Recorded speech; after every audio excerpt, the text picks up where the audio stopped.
archaeological discoveries have revealed that even before the arrival of Oduduwa, the legendary founder of Yoruba race, there were communities that had flourished. And many of these communities were Igbo communities. Igbo people are historically associated with massive movement from the Igbo homeland to neighboring areas. The destination of the Igbo people, or the destinations, have been northern Nigeria across River Benue. That's why I have Igbo communities in Kogi and in Benue State and some part of Plateau. Apart from movement to northern Nigeria across Benue, the major destination of early Igbo migrants were Benin land and Yoruba land. People talk more of Igbo migration to Benin. Most people don't know that that migration went beyond Benin to Yoruba land. We talk about how the Igbo were predominant in part of Yoruba land until, the legendary Queen Moremi delivered his people by trick and so on. Then on Benin proper, it's always said that those West Niger Igbo communities from between Benin and River Niger were Benin settlers or migrants from Benin. The truth is that early in their history, because of the fact that they didn't have enough land and they have rapid population growth in Igbo land, they could not move into the Atlantic to stay.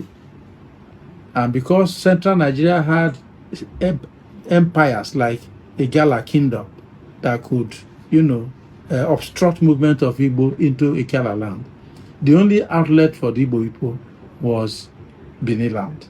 So majority of them moved there and settled there, became prominent. Some became chiefs, recognized by the Benin monarchy.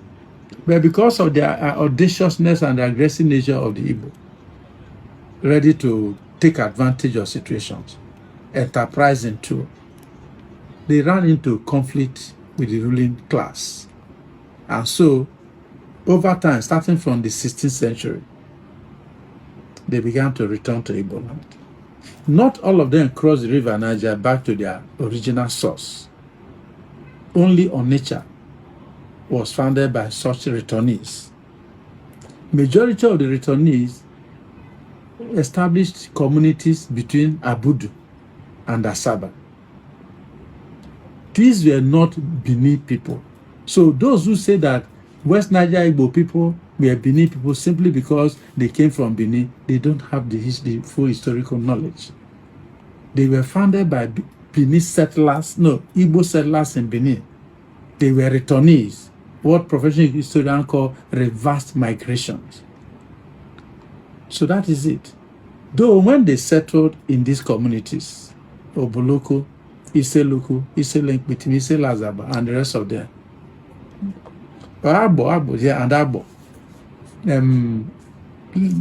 what migrants came from Igbo land proper and joined them. Then people came from Igala to join the teeming population. So what I'm trying to say is that it is wrong to say that West Niger Igbo communities were Benin people or are Benin people. Some of them are Benin because when the Igbo were returning, it's not as if they did not return with Benin people. Some have Benin husbands and wives. So no community in West Niger Igbo is ethnologically or ethnically homogeneous, because every community is actually founded by the first set of arrivals and later swelled up by later waves of migrants. That has been the experience of West Niger Igbo area.